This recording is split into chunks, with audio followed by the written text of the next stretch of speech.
So this is a good exercise to do even for yourself when when you're unsure if the tones that you are using is correct. Can you see my screen in black and white? Yeah. Yeah. Okay. All right.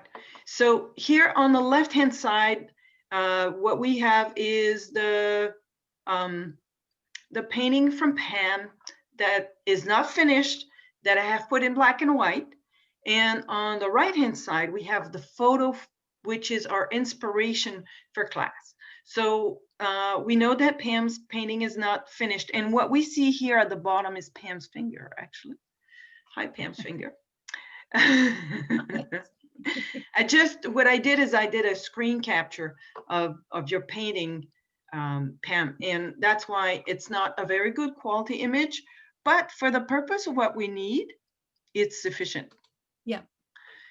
So here we can see on the right-hand side, on the photo, we can see how the path here, the portion that is in the light, if we compare the tone of the path with this mountain in the back that is behind the big tree, it's easy to say that the path is definitely lighter than the mountain in the background, this one here.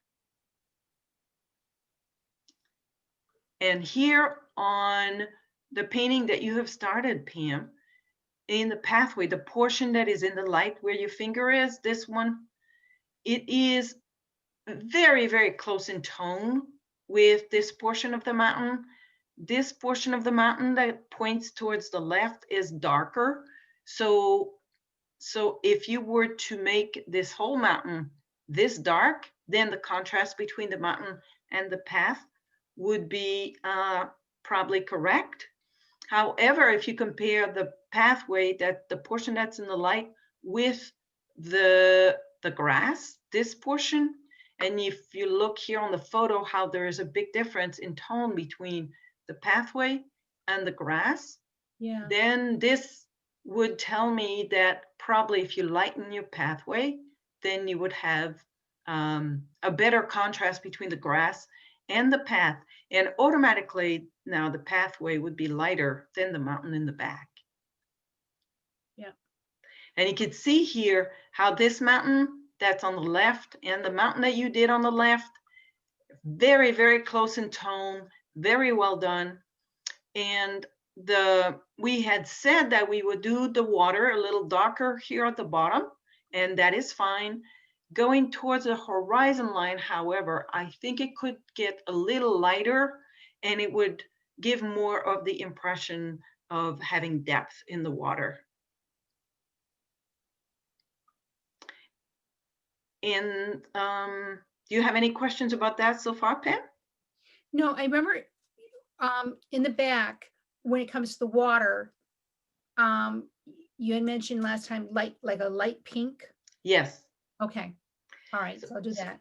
So you potentially have a pink. I don't remember now because I don't remember the colors that you used, but it was a little too dark. Right. So I having tried lightening it, but then Yeah. I guess I think I darkened it back a little bit. Well, also with acrylic, it will dry a little darker than what you painted. So you have to make it even lighter than you want it when you paint it. Okay. Okay, and now the other thing is, see here now we see the white spot is where the rocks will be. So they're not painted yet, that's fine. Okay. But this very dark line here, Yeah. and the mid-tone gray, I would say here, Yeah. they represent the cement wall. The top of the wall is in sunlight, and then it's shadow next to it. So the shadow that you captured, this is the pathway that's in the shadow, and maybe a little bit of the, the side wall on the rock wall. That's really well done, this portion here. Okay. But this dark, this dark area here, Yeah. if this is supposed to be the top of the cement wall, then it's definitely too dark. If this is representing the side of the cement wall here, then that would be okay, but you still have to paint the top of the cement wall. Then if you do that, then you won't have enough room for your rocks. Okay, So you have to make a decision here. right. So let me see what I did. Yeah, I So what- totally forgot the top of all the space that was left was supposed to be for rocks. Oh, well, it could be, but then, I don't have space for the top of the wall. But I right, noticed that my shadow is pretty wide. yeah. So I I could, think your shadow is wide enough so that this dark area here that you have could yeah, be the top of the wall. okay, So you'd have, when you lighten the path, yeah, then you could also lighten this as well, the same okay, light. yep. And then you'd have enough room for your rocks. okay. Thank you. All right. Is there any questions about this? The only thing is when I lighten the dark part that I have, Yes. I still have to create a little darkness to differentiate the side of the wall versus the shadow. I mean, yeah, the shadow. Yeah, well, you can if you want to, but oops. But I would say this is not something that you should be worried about too much. Okay, So don't worry about that part. This part at the very end, you could add a little line here just to say, because if I blow up the photo really big here, oops, it goes back to this all the time. So there is a little bit of a dark area. It's dirt that's against the wall. But if you don't have this, then it's not a big deal. okay, Okay. yep. All right.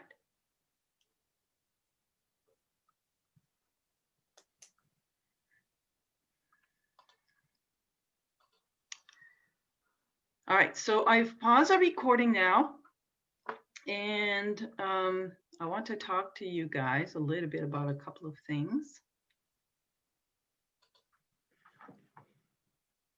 I should actually record this part. I'm going to talk about the upcoming classes before I forget. Oh, good. So I wanted to show you a couple of paintings that I have done in the past that are a very large painting. This one is called Specialty Materials. It's 18 by 36. It was a commission job that I did. It's a building in Lowell on Middlesex Street. This took a very long time to do with all the docking work here at the top and the flag and all these windows that have to be all lined up. So the reason I'm showing you this painting is because it also has a concept of perspective. And here, well, I had to make it very small in order to show you where the vanishing point is. See, the vanishing point is all the way over here. All these windows, they all point, I mean, that I just did the top of the roof and the bottom of this row of windows. And that's the horizon line, which was approximately here. But even for a building like this, if you look at the actual building, you can see it's slanted, but it's not that obvious there is any kind of vanishing point concept used here, but there is, and it has to line up. It's very important. So that's why I'm showing this here. So I use these concepts in the paintings that I do. So this is another painting that I did. It's called A Moment in Time. It's a 20 by 30 painting. And I'm showing here how I usually do a black and white study. This is done on, I actually did 4 studies before I did the large painting on the right. This is one of them. This is a black and white pastel drawing that I did on gray paper. So I had a white pastel and a black pastel or black charcoal. And just to show, to give me an idea if, if the composition was strong or not. And see, when I did this, I didn't do any of the windows here, but the size of this black and white study was the same ratio as the big painting. So when I did this on the 15 by 20, no, I did 10 by 15, yeah, the size of the paper. And this is 20 by 30, so it's twice the size. And you can see here how you can see a little fire hydrant. I don't know if you see it, but when I did the painting, I removed it. And this light here, it actually touches this window that's behind it. But when I did it here, I decided to move it a little bit to the right so it doesn't touch the window. So there are things that you don't necessarily do on the black and white study that you will change when you do the color painting. Like here, there's a little post here, and that's the name of the building. That's the little white house here. So here I had not put this. And other things that I did. So if I were to make this a little bit bigger.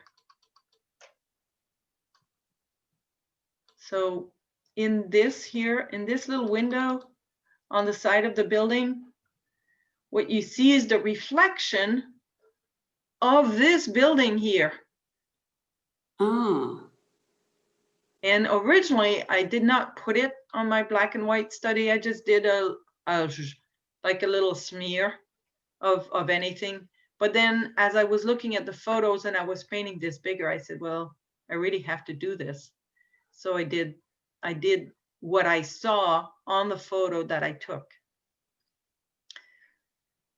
So anyway, this is a painting that's actually hanging in Lowell City Hall, and it's part of the permanent collection. It hangs in the city, the council room in City Hall, and you can go and see it anytime you want.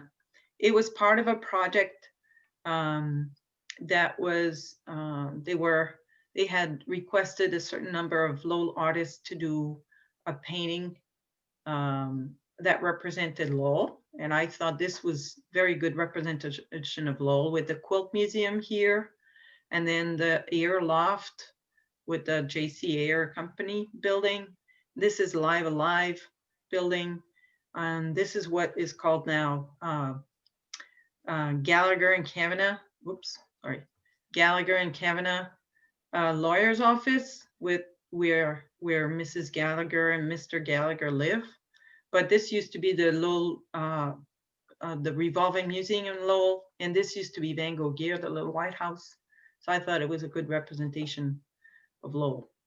So anyway, the reason I'm showing you this is because it also uses the concept of vanishing point. So if you look at this big building here, so it goes towards a vanishing point that's outside of the frame.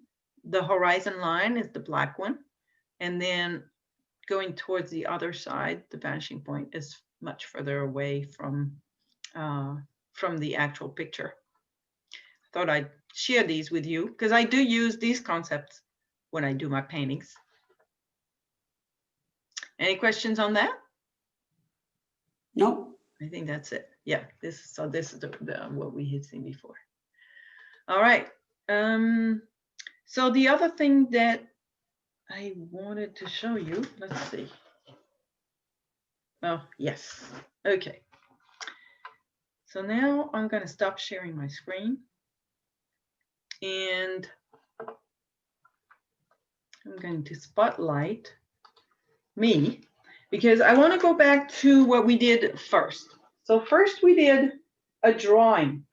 This drawing should be your reference at any time. So for example, when wondering, is my water light enough against my background mountain? Well, you can go back to your drawing and see how light your water was compared to your background mountain. And when you paint it, you should have a similar contrast. I mean, it's okay to look at the photo for reference, but what you did in your drawing should be your best reference for when you do your painting.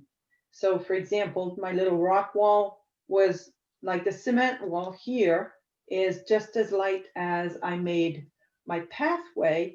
So therefore, they should probably be painted in a similar tone when I paint them. And the background mountain here, and compare with the grass. So the grass here at the end. So you're asking a question about that, Pam?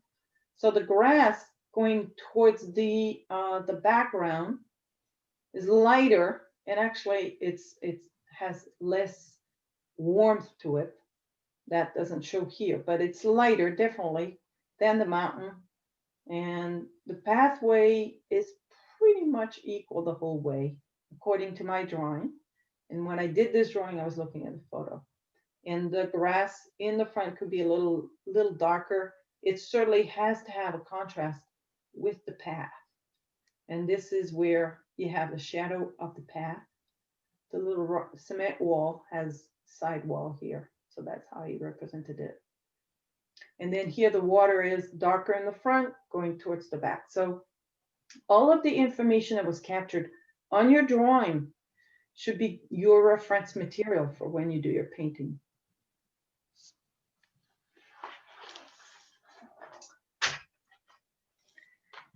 And so today we are going to work on our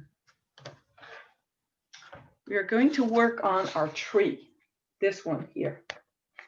Now, if you notice on the photo, we have green grass, but the tree is bare. And I know because I was there, I took that photo, and that was at the end of March, no, at the beginning of March in Geneva. And so therefore, that's why the leaves were not in the tree. But if you look very carefully, there's a little tree behind the big tree on the photo. That tree has a little bit of a start of green color in it. So they were about to come out, those leaves. So today I'm gonna demonstrate how to do this tree with all the branches without the leaves. And then at the end of the class, I will demonstrate how to put leaves in this tree. We can do that. It's our own painting. We can do whatever we want. So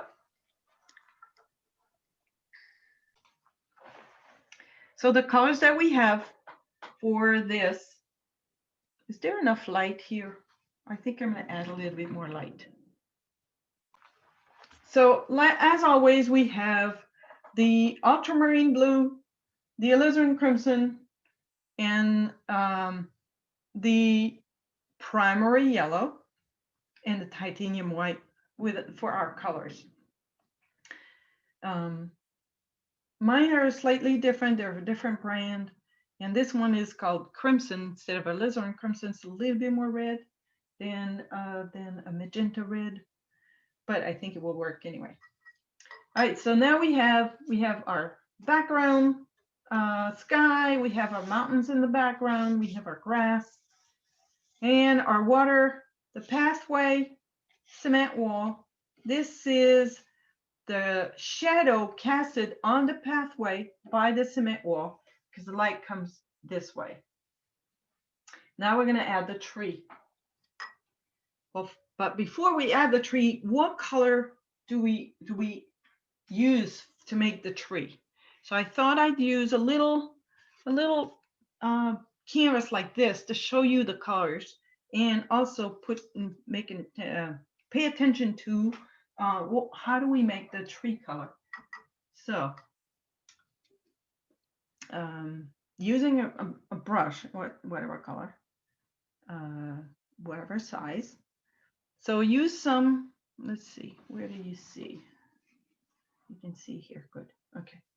So to make the tree color, I start with a little bit of blue and a little bit of red to make a nice deep purple. So using this purple color, I could easily paint, the dark areas of my tree. So this is a nice deep purple. Now, if I want the purple to be a little bit more brown, then I add a little yellow to this, and then it becomes brown.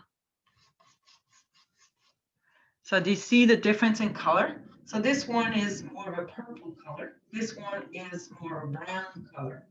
So you're making a purple with our alizarin crimson and our ultramarine blue. We'll get a nice deep purple color. And you can make it darker with, you know, a more pigment, lighter with more water. But to this color, if I were to add a little bit of yellow, like I did here, then I get a nice rich brown. And these two colors could be the two colors that we use for the shadow areas. Now let's say that we're talking about the lid area of the tree. So I can use that brown color and add a little white to the brown color. And I'll get a nice birch color.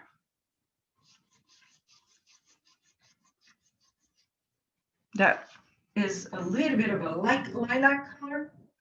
Now, this could work in terms of a tree color. If I add a little bit of blue to this color, so I'm taking this birch color that I had, adding a little bit more blue to it, and a little white, we're going to get more of a bluish kind of lilac color. So that could also be a nice color for our tree. Now, I could also try to make a true brown, a true light brown. So I'm washing my brush completely to make this color. So to make the true brown, I'll start with creating first an orange. Wow, this yellow was not very strong. So I have too much red, so I'm adding more yellow. So now I'm getting the orange color, which in some cases could be used in my tree, but very rarely. Now, if I add a little bit of blue to this, now I'm going back to getting my nice rich brown, but this time it's lighter because I have more of an orange color to my brown.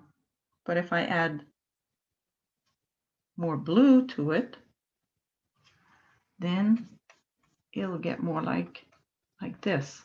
Now in this case, my brown has more of a greenish tone, whereas here it had more of like a red tone. This one has more red, this one has more yellow. If I want this to become this, I have to add a little bit more red to my color, like so. So a little red, not too much. The red is very strong.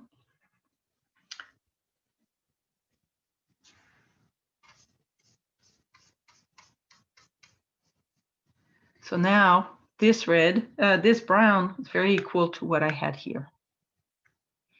And to this, I could add a little bit of white. And now I'd have very yellowish, but another kind of gray. This one is a yellowish gray. This one is more of a purplish gray, or lilac gray. And this one's more of a purplish gray. So anyway, all these colors could be used to make the tree, but also it's to show you that with just 3 colors in white, you can do a lot. And this is just the tip of the iceberg. So now I'm going to paint that tree, starting with a nice brown with made with. First, I'm going to use, can't really see everything. I'm just going to scrape this off first. But my palette here is a glass palette. That's why I use a razor blade to clean it. All right. So here, I'll start with a lot of yellow, bit of red to make an orange.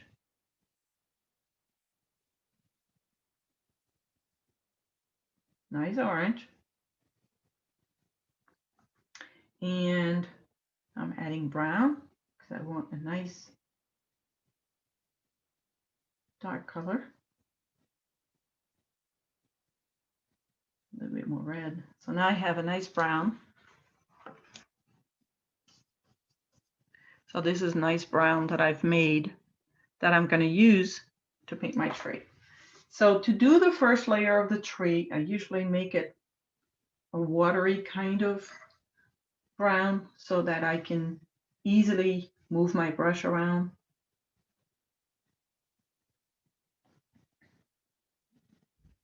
And I know that my tree will be approximately the width of my brush. Very convenient. This tree is on a slant. That's why the bottom is slanted.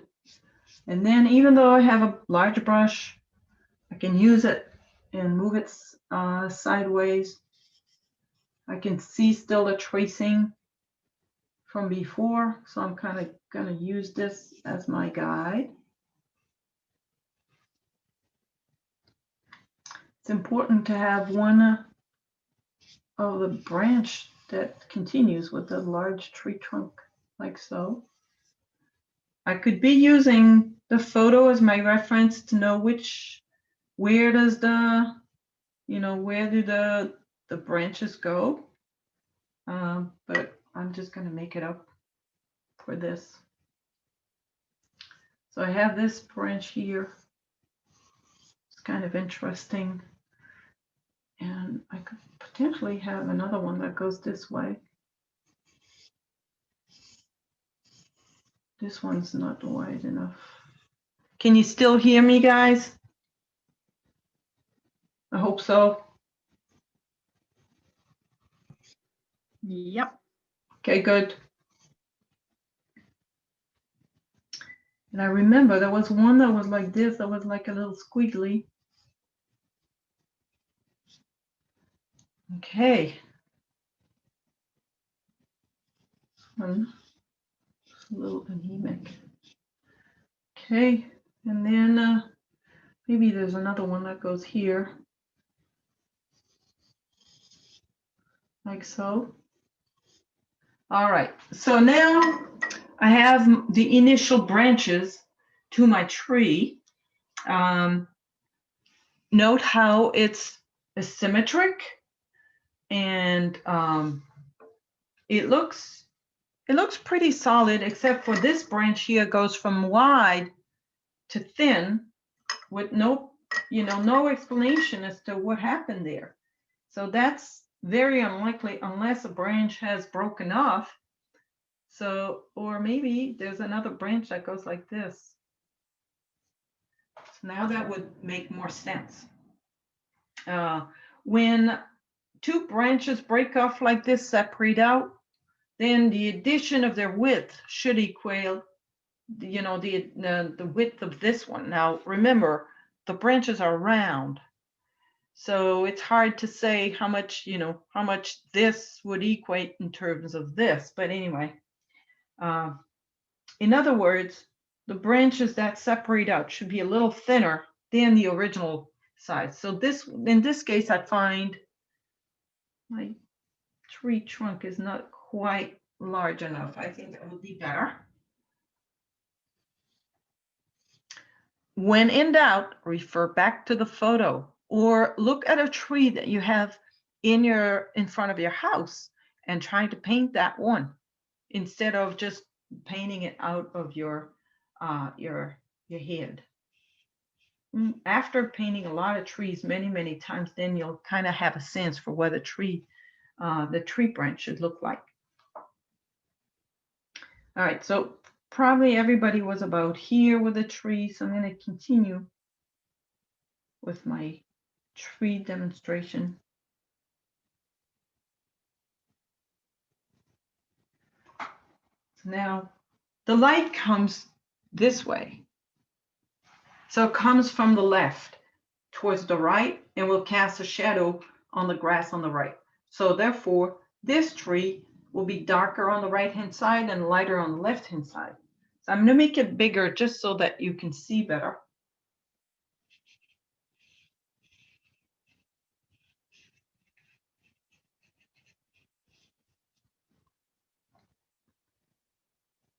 And if the light comes, you know, from the left and cast, so it hits the branch this way. So the bottom of the branch will be darker and the top of the branch will be lighter. So I'm going to make the bottom of the branch darker, and using a different brush, I will make the top of the branch lighter. Now the top of the branch will be the same color, but with a little blue in it and a little white in it. So I'm starting the color again. And the reason being that it's got a little blue in it is because the light that's reflected on this branch is it comes from the sky, just like the water reflects the sky, then so does the branch here. I think it's a little too light, but it could be interesting. Now I'm just going to add a little bit more of this brown. Ooh, nice. So it looks a little funny, but it's a start. You have to start somewhere.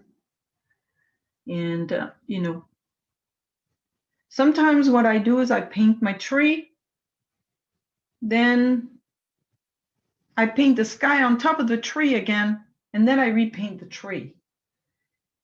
And then it becomes, some branches become all diffused, and some other branches I really like, so I repaint them strongly on top.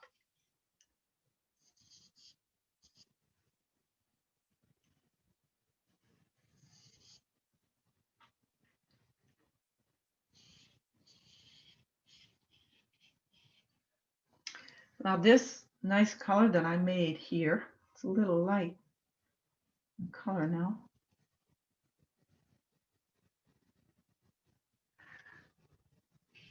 Also will appear on this side of my tree. That's where the light is. But if you look at the photo, you'll see that the branches that are on this side, they're very dark because this, the sun hits them like this. So they're very dark. Another reason is because they come forward instead of going sideways. Well, we'll put them darker. To make the brown darker, I add more blue.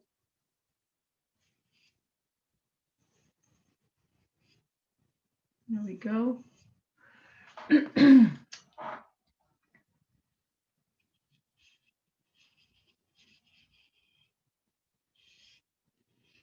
And sometimes what happens is your brush goes where it doesn't want to, you don't want it to go. It's kind of like it creates the alternate line that you didn't want to. So in this case, you have to repaint your sky. I'm using a big brush on purpose. So I don't want this to be too precise and too pretty and too beautiful. Because a tree is never all even and pretty. A tree is, it's all sort of scumble, and so that's why I'm using two brushes, one for the dark, and now I can paint wet on wet with my acrylic. Of course, when you paint a lot, then you don't mind if you go over it and go over it and go over it again. And I remember when I was in class and I had to paint something twice. Ooh, if I liked it the first time, I didn't want to touch it again. I really liked it and I didn't want to cover it up. And so that's totally acceptable if you prefer not to go over your same tree more than once. I understand. I was in your shoes once. But I want to show you, you know, what can be. And, you know, as you do the light and the dark, you can add more branches. here and there. Remember, a tree is very asymmetric. Even if it were growing in a symmetry fashion, then, you know, the wind, and the sun and some tree branches will fall, break off. So everything will be completely, eventually it will be asymmetric. So painting your tree in a way that has a symmetry is a good idea. It will make it more believable. And when you put the shadow is never completely even. Sometimes it breaks off. Maybe it's whiter in certain areas and lighter in certain other areas. The tip of the branches will usually be a lot thinner. Adding a little water sometimes helps. Now I'm going here, adding a little light on this and adding back the dark to do wet on wet. And so this tree, I realize, is a lot thinner and a lot less branches than our original tree that we have. So far, this is what I've done. You guys have any questions?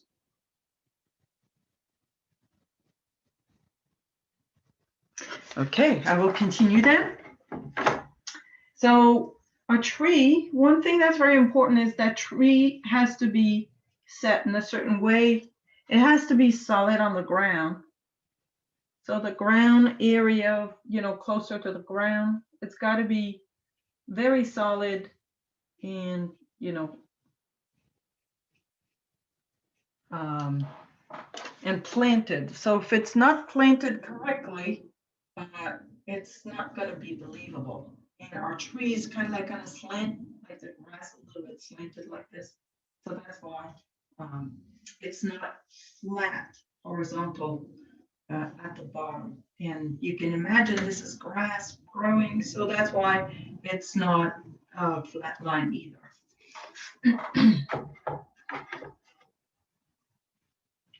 All right, so now that I've painted my tree, you know, there are all these things that happen when I painted my tree, little mishaps here and here and here.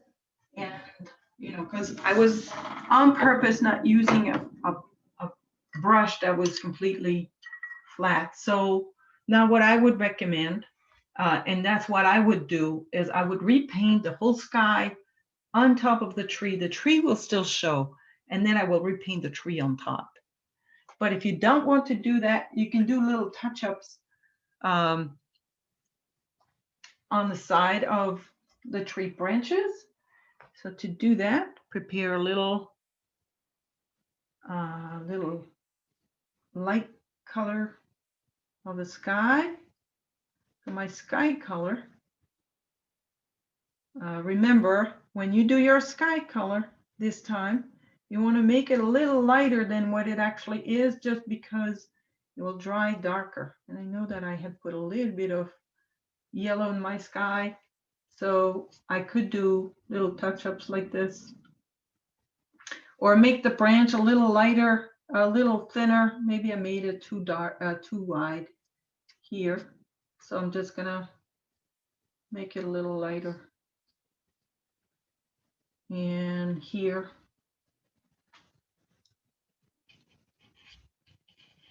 But tree branches are not necessarily completely straight. You know, tree branches are,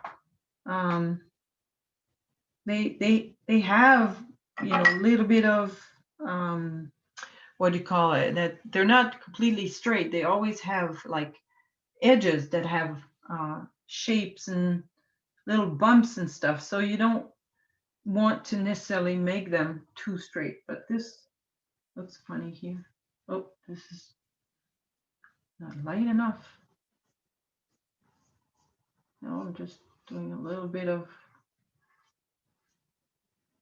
A little bit of touch up here and there. That's not light enough.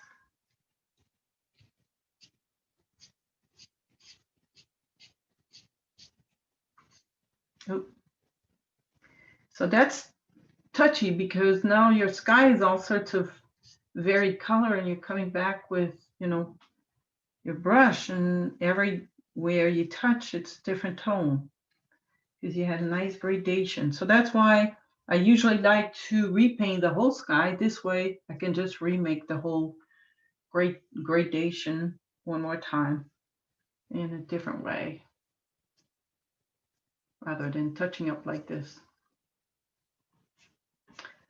So that's one way to paint the sky, to paint the tree.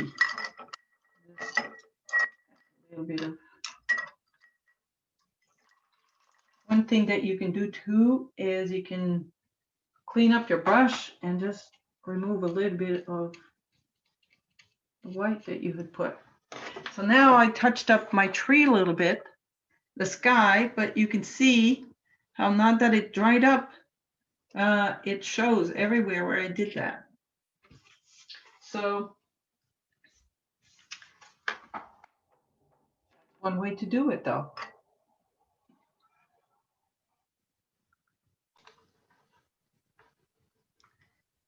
Share my screen. Have this. All right, so here you can see that I repainted the sky on top of the tree. And to paint this, I'm using the same colors that we always use, the ultramarine blue, the alizarin crimson, and also the primary yellow. So to paint the leaves, I know that the sun comes from the left. So the tree branches that are on the left will, and the leaves on them will get more sun, so lighter green than the ones on the right-hand side. And as I paint this, I paint it where the branches are, but I usually, usually the tree branches will be almost covered up with the leaves. So first I will put the leaves on, and then I will repaint some of the branches after. So look how I'm not painting with the tip of the brush, but rather with the side of the brush. Any way that you want to use your brush is fine with the leaves. The leaves have texture, and so therefore it's pretty good idea to give it a little bit of texture, and by using all sorts of brush strokes. Now, what kind of a brush are you using? I'm using my Filbert. It's a very old brush. Okay. It's almost destroyed by using it in all sorts of ways like this. But that's a brush that I like using for that purpose. You can pretty much use any brush that you want. So as you can see now, I've put a little bit more light on the left than on the right. And now as I am going to paint a little bit darker green, I'm adding a little red to my green in the shadow to put on the right hand side, and also to put under some of the leaves that are on even the left hand side. So a little red here, give it a little bit darker of a color.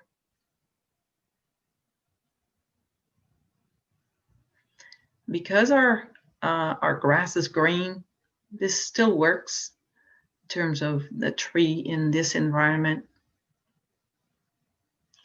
So the whole right hand side becomes a little bit lighter, darker. And I had to clean my palette and add more paint. That's why I stopped. So now here, I think this is where I put a little bit more of a shadowy area under.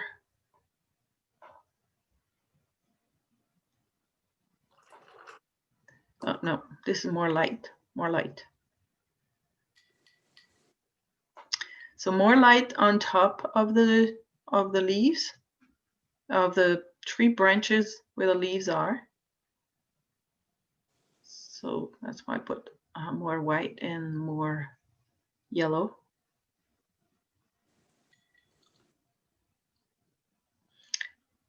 And I'm trying to make sure that not being too symmetrical in these branches and the way that the leaves are formed.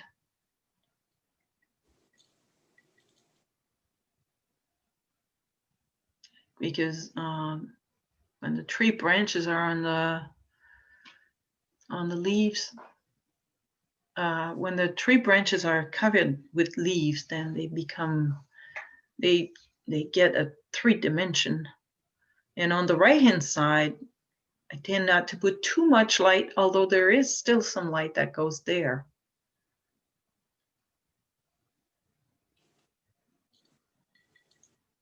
Now I'm taking another brush this time because I'm gonna paint the darker area, the shadowy area. And to do that, I create a new green and I put some red in that new green to put under. And this brush is not my filbert anymore. It's a flat brush, but see, I use it sideways the same way. And so I put shadowy area here under the branches. And because I'm painting fast and I'm almost painting wet into wet, and all of the leaves are disappearing. I mean, all of the branches are disappearing under all this paint. And I'm also losing all of my sky. So at some point, I'm going to also add some sky holes. Here I'm blending all of this.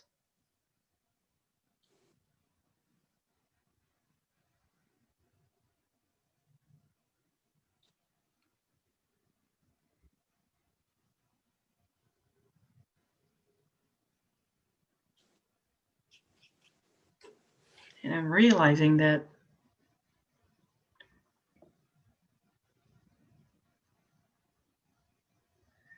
I'm losing my sky on the bottom there on the left, but I will come back with some sky color afterwards.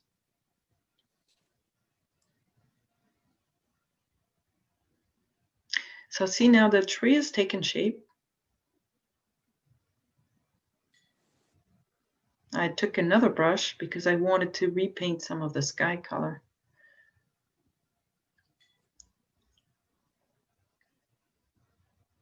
The sky is a little pink in it. So I'm adding back a little bit of the sky on the edges of my tree.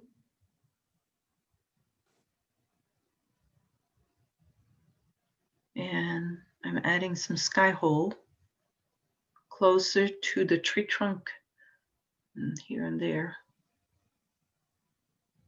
But down there, the color has got to be lighter. And the branches on the underneath are still, the paint is still wet, so it's become wet on wet, and I'm creating this very soft edges, which is what I want.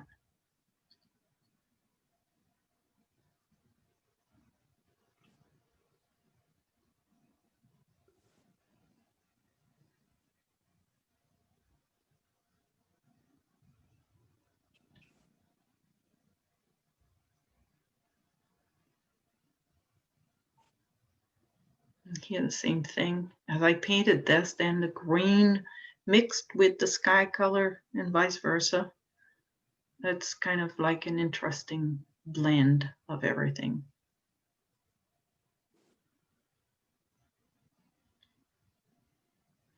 Because especially with leaves, it's rarely very sharp in color in terms of the edges.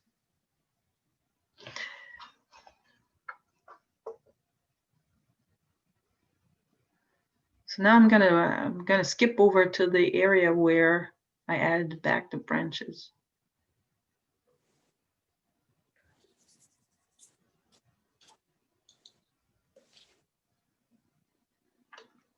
So I painted back the branches on top with a nice dark brown. It's almost like a purple color. So the blue and the red with a little yellow. And by adding those branches, now it creates a nice contrast with the leaves and pops. It makes the leaf, all this leafy stuff that we added, pop. So the tree trunk will not be seen in its entirety, but here and there will peek through. And same with the branches, it will peek through the leaves, certain areas.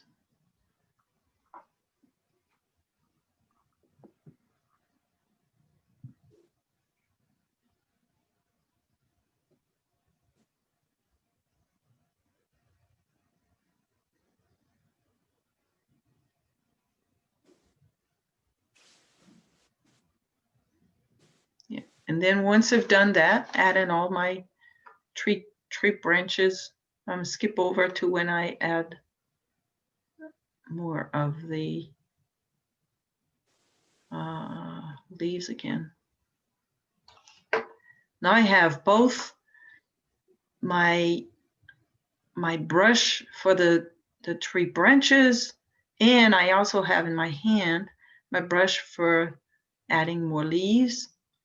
So from time to time I'll change, and now I'm touching out the leaves here on top of the branches, and in the end it looks pretty good. Any questions on that? Nope. Well done. Nice. So it'll Amazing. be Really nice. this. Voila.